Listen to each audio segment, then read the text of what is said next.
ही घटना आहे सोलापूरच्या कनीरनगर भागात एका बंगल्यात, जिथे दोन तरुणांनी एका स्कार्फने गळफास घेऊन आपलं आयुष्य संपवलं. दोघेही अवघ्या 23 वर्षाचे, एकमेकांशी इतके बांधले गेले होते की त्यांनी एकत्र मृत्यूला कवटाळलं. त्यांच्या शेवटच्या चिठ्ठीत नात्याचा उल्लेख आहे, पण ते नातं नेमकं काय होतं? प्रेम, भाऊ बहीण, की आणखीन काय? अश्विनी वीरेश केशापुरे, वय वर्ष 23, ही कर्नाटकातील बागलकोट येथे राहणारी एक मेहनती मुलगी होती. ती डी फार्मसीचं शिक्षण घेत होती. सोलापूरच्या कनीरनगरात ती सुट्टीनिमित्त आली होती, जिथे तिची काही नातेवाईक राहायची. पण तिच्या जवळच्या मित्रांच्या मते ती गेल्या काही महिन्यांपासून काहीतरी विचारात हरवलेली दिसायची. तिच्या आयुष्यात रोहित ठणकेदार हा तिचा जवळचा मित्र होता. रोहित भीमू ठणकेदार, वय वर्ष 23, जो तिला नेहमी आधार द्यायचा. सोलापूरच्या मड्डी वस्तीमध्ये राहणारा एक साधा तरुण, जो मजुरी करून आपला आणि कुटुंबाचा उदरनिर्वाह करायचा. त्याच्या कुटुंबात आई वडील आणि दोन भाऊ होते. रोहितचं शिक्षण फारसं झालं नव्हतं. तो बांधकाम साईडवर आणि स्थानिक दुकानांमध्ये अनियमितपणे मजुरी करायचा. विशेषतः MIDC परिसरात छोट्या ठेकेदारांसाठी काम करत असे. अश्विनी केशापुरे ही त्याची जवळची मैत्रीण होती, पण त्याच्यासाठी ती त्याच्या एका बहिणीसारखी होती. त्यांची भेट सोलापूरमधील एका सामाजिक कार्यक्रमात झाली होती आणि तेव्हापासून त्यांची मैत्री खूप घट्ट झाली. अश्विनी रोहितला तिच्या घरीही घेऊन जायची. तो तिच्या कुटुंबात भाऊ म्हणून ओळखला जायचा. पण त्यांचं नातं नेमकं काय होतं याबद्दल गावात अनेक चर्चा होत्या. दोघेही एकाच वयाचे होते आणि त्यांच्या मृत्यूनंतर सोलापूर शहरात खळबळ माजली. अश्विनीच्या कुटुंबाच्या मते रोहित तिच्या घरी यायचा आणि तिला बहीण म्हणायचा, पण त्याच्या शेवटच्या चिठ्ठीत प्रेमाचा उल्लेख होता, ज्याने सर्वांनाच धक्का बसला. दोघेही सोलापूरच्या कनेक्टनगर परिसरात राहायचे. अश्विनी गेल्या काही महिन्यांपासून बागलकोट येथे तिच्या मामा मावशीकडे राहत होती, कारण तिला तिच्या काही कागदपत्रांसाठी सोलापूरला यावं लागलं होतं. रोहित तिच्या घरी नियमितपणे जायचा आणि त्याने अश्विनीच्या कुटुंबाला सांगितलं होतं की तो तिचा एक भाऊ आहे.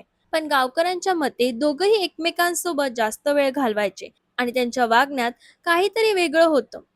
अश्विनीच्या मामा मावशींनी पोलिसांना सांगितलं की रोहित गेल्या आठवड्यात त्यांच्या घरी आला होता. पण गावकऱ्यांच्या मते दोघेही एकमेकांसोबत जास्त वेळ घालवायचे आणि त्यांच्या वागण्यात काहीतरी वेगळं होतं. अश्विनीच्या मामा मावशींनी पोलिसांना सांगितलं की रोहित गेल्या आठवड्यात त्यांच्या घरी आला होता आणि त्याने अश्विनीशी खूप वेळ बोलणं केलं. दोघांच्या सोशल मीडियावरील स्टेटसवरून असं दिसत होतं की ते काहीतरी भावनिक तणावातून जात होते. 19 जून 2025 रोजी अश्विनी सोलापूरला तिच्या कागदपत्रांसाठी आली होती. तिने आपल्या कुटुंबाला सांगितलं की ती बागलकोटला परत जाणार आहे. पण ती गुरुवारी सकाळी घरातून निघाली आणि तिच्या मामा मावशीकडे परत गेलीच नाही. त्याच दिवशी रोहितही गायब झाला. अश्विनीच्या कुटुंबाने तिचा शोध घेतला, पण तिचा फोन बंद होता. रोहितच्या कुटुंबानेही त्याच्याशी संपर्क साधण्याचा प्रयत्न केला, पण तोही सापडला नाही. रोहितने आपल्या सोशल मीडियावर एक स्टेटस टाकलं होतं, आता सगळं संपलं. यामुळे त्याच्या मित्रांना संशय आला, पण त्यांनी त्याच्याकडे फारसं लक्ष दिलं नाही. अश्विनीच्या कुटुंबाला रात्री उशिरा MIDC पोलिसांकडून फोन आला, तेव्हा त्यांना धक्काच बसला. 20 जून 2025 रोजी दुपारी 4 वाजण्याच्या सुमारास सोलापूरच्या कनीरनगर परिसरात एका बंगल्यात अश्विनी आणि रोहित यांचे मृतदेह एका स्कार्फने गळफास घेतलेल्या अवस्थेत सापडले. ही घटना इतकी धक्कादायक होती की संपूर्ण परिसरात खळबळ माजली. पोलिसांना बंगल्यात एक 1.5 पानाची चिठ्ठी सापडली, ज्यामध्ये अश्विनीने लिहिलं होतं, आम्ही दोघं भाऊ बहीण आहोत, आई मुलगा आहोत. आम्हा दोघांना मेलेलं बघून वाईट समजून घेऊ नका. जीवन जगायला नको वाटतं, त्यामुळे सगळ्यांपासून लांब चाललोय. आमच्या दोघांच्या नात्यात कोणीही वाईट अर्थ लावू नका. आम्हाला बघितल्यावर पहिले आदित्यला बोलवा, कारण आम्ही कोण आहोत हे फक्त तोच सांगू शकतो. आमच्याकडून एक विनंती आहे की आम्ही दोघं खूप रडून जीवन नको म्हणून आत्महत्या केली.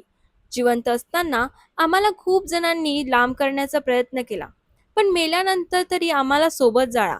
आधी तुला वाटलं तसं नैना चांगली नाही, ती कशी आहे ना ते तू एकदा स्वतः पडताळून बघ. त्या दिवशी भांडण झालं, त्या भांडणात आम्ही जे बोललो ते खरं होतं, ते तुला नंतर कळेल. बेस्ट ऑफ लक आधी फॉर युअर फ्युचर. तसंच माझ्या मम्मी पप्पाला सांगा की मी जीवनाला कंटाळून गेली, जगायची इच्छा मेली होती. विवो फोनमध्ये रेकॉर्डिंग आहेत. ते फक्त पोलीस ऐका आणि त्या मुलीला बोलावून विचारा. आणि आमच्या मरण्याचे कारण पण तीच आहे, कारण तिने मला आणि आदित्यला लांब केलं स्वतःच्या स्वार्थासाठी. आधी जाता जाता लास्ट टाइम तुला सांगते, आधी सत्य कडू असतं एवढं लक्षात ठेव. मी मेल्यावर तुला विसरू शकणार नाही. जमलं तर माझ्या माथ्यावर कुंकू लावून जा. पप्पा मम्मी मी मरत आहे, कारण मी जगून पण तुम्हाला प्रॉब्लेमच आहे. मेले तर तुम्हाला जरा बरं वाटेल. माझ्या घरचे आणि आधीची यात काहीही चूक नाही. चिठ्ठीत प्रेमाचा आणि नात्याचा उल्लेख होता, ज्याने पोलीस आणि कुटुंबांना गोंधळून टाकलं. पोलिसांनी दोघांचे मृतदेह सरकारी रुग्णालयात पोस्टमॉर्टमसाठी पाठवले. घटनास्थळावरून अश्विनीचा मोबाईल आणि काही कागदपत्रेही जप्त केली. ही घटना सोलापूर शहरात चर्चेचा विषय बनली आणि सोशल मीडियावरही यांची जोरदार चर्चा सुरू झाली. कोण होता हा आदित्य? अश्विनी केशापुरे आणि आदित्य यांची ओळख 5 वर्षापूर्वी एका कॉमन मित्रामार्फत झाली. अश्विनी तेव्हा बागलकोटमधील तिच्या डी फार्मसीच्या शिक्षणासाठी कॉलेजला जायची आणि आदित्य सोलापूरमधील एका खाजगी कंपनीत काम करायचा. त्यांची पहिली भेट एका मित्राच्या वाढदिवसाच्या पार्टीत झाली, जिथे त्यांचं बोलणं जमलं. अश्विनीच्या साध्या स्वभावाने आणि आदित्यच्या खुल्या मनाने दोघं एकमेकांकडे आकर्षित झाले. हळूहळू त्यांचं मैत्रीचं नातं प्रेमात बदललं. दोघेही एकमेकांसोबत खूप वेळ घालवायचे. फिरायला जाणं, तासन तास फोनवर गप्पा मारणं आणि आपल्या भविष्याची स्वप्न रंगवणं. अश्विनी आदित्यावर खूप प्रेम करायची आणि त्याच्यासाठी ती आपल्या शिक्षणासोबतच त्याच्याशी लग्नाचेही स्वप्न पाहायची. आदित्य तिच्यावर प्रेम करायचा, पण त्याचं करिअर आणि कुटुंबाच्या अपेक्षामुळे त्याच्यावर दबाव होता. दोघांचं नातं सुरुवातीला खूप सुंदर होतं, पण हळूहळू आदित्यच्या कुटुंबाच्या लग्नाबद्दल वेगळ्या अपेक्षामुळे त्यांच्यात अंतर वाढायला लागला. 1.5 वर्षापूर्वी काही वैयक्तिक कारणांमुळे त्याने अश्विनीबरोबर ब्रेकअप करण्याचा निर्णय घेतला. अश्विनीने खूप प्रयत्न केले त्याला समजवायचे, पण आदित्य ठाम होता. या ब्रेकअप नंतर अश्विनीच्या मनावर खोलवर आघात केला आणि ती भावनिकदृष्ट्या तुटली. तरीही ती बाहेरून हसतमुख राहायची, पण तिच्या मनातलं दुःख ती लपवत होती, जे नंतर त्या चिठ्ठीतून आणि तिच्या शेवटच्या निर्णयातून समोर आलं. MIDC पोलिसांनी तात्काळ घटनास्थळाची पाहणी केली आणि दोघांचे मृतदेह पोस्टमॉर्टमसाठी पाठवले. पोलिसांनी अश्विनीची 1.5 पानाची चिठ्ठी तपासली, पण चिठ्ठी आणि पुराव्यांनी गोष्टीला वेगळी दिशा दिली. अश्विनी आणि रोहित यांचं नातं मैत्रीचं होतं, प्रेमाचं नाही. रोहित अश्विनीच्या घरी वारंवार जायचा, कारण त्याची मैत्री खूप घट्ट होती आणि तो तिला बहिणीसारखा मानायचा. अश्विनीच्या आदित्य सोबतच्या ब्रेकअप नंतर ती भावनिकदृष्ट्या खचली होती आणि रोहितला तिच्या मनातील वेदना आणि एकटेपणा माहिती होता. तो तिच्या सोलापूरमधील नातेवाईकांच्या घरी तिला भेटायला जायचा, तिच्याशी गप्पा मारायचा, तिला सावरायला मदत करायचा. विशेषतः अश्विनी जेव्हा शांत आणि उदास असायची, तेव्हा रोहित तिच्या जवळ राहून तिला आधार द्यायचा. त्याला वाटायचं की आपल्या बोलण्याने किंवा साथीने तिचं मन हलकं होईल. रोहित तिच्या घरी रात्री उशिरापर्यंत थांबायचा, कारण त्याला भीती होती की ती काहीतरी चुकीचा निर्णय घेईल. त्याचं तिच्या घरी सतत जाणं हे तिच्याबद्दल काळजीतून आणि मैत्रीच्या बंधनातून येत होतं. अश्विनीने आत्महत्या केली कारण आदित्यच्या नकारामुळे तिला जगायची इच्छा उरली नाही. पण रोहित याने अश्विनीला समजवण्याचा प्रयत्न केला होता, पण अश्विनी काही ऐकायला तयार नव्हती. तिला फक्त तिचं आयुष्य संपवायचं होतं. रोहितने तिला थांबवण्याचाही प्रयत्न केला, पण ती ऐकली नाही. शेवटी रोहितच्या मनात विचार आला, जर अश्विनीला जगणं शक्य नाही तर तो तिला एकटाही मरून देऊ शकत नव्हता.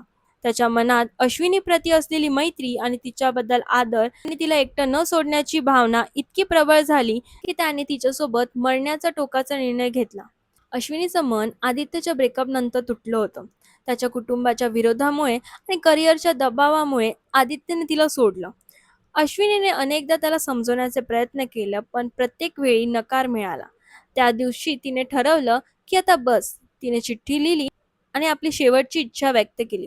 रोहितला याची कल्पना होती आणि त्याने तिला थांबवण्याचाही प्रयत्न केला, पण जेव्हा त्याला कळालं की ती गंभीर आहे, तेव्हा त्याने तिच्यासोबत मरण्याचा निर्णय घेतला. दोघांनीही एकाच ओढणीने, एकाच खोलीत, एकाच वेळी गळफास घेतला. अश्विनी आणि रोहितच्या कुटुंबावर दुःखाचा डोंगर कोसळला.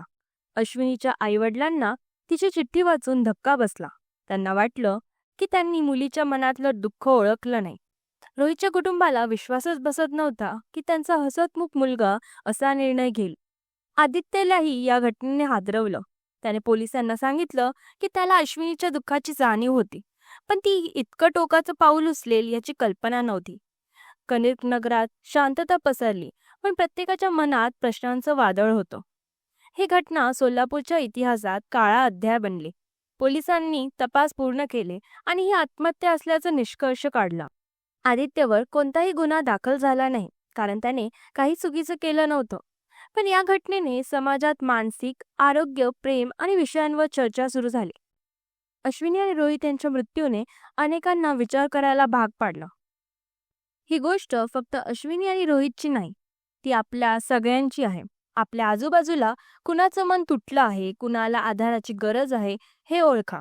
मित्रांना, कुटुंबाला वेळ द्या, त्यांचं ऐका. जर कुणाला मानसिक आधार हवा असेल तर मदत करा, आणि स्वतःला त्रास होत असेल तर मनमोकळेपणे बोला. आयुष्य मौल्यवान आहे आणि एक छोटासा आधारही ते वाचवू शकतो. चला एकमेकांना सांभाळूया, कारण प्रेम आणि विश्वासाने सगळं शक्य आहे.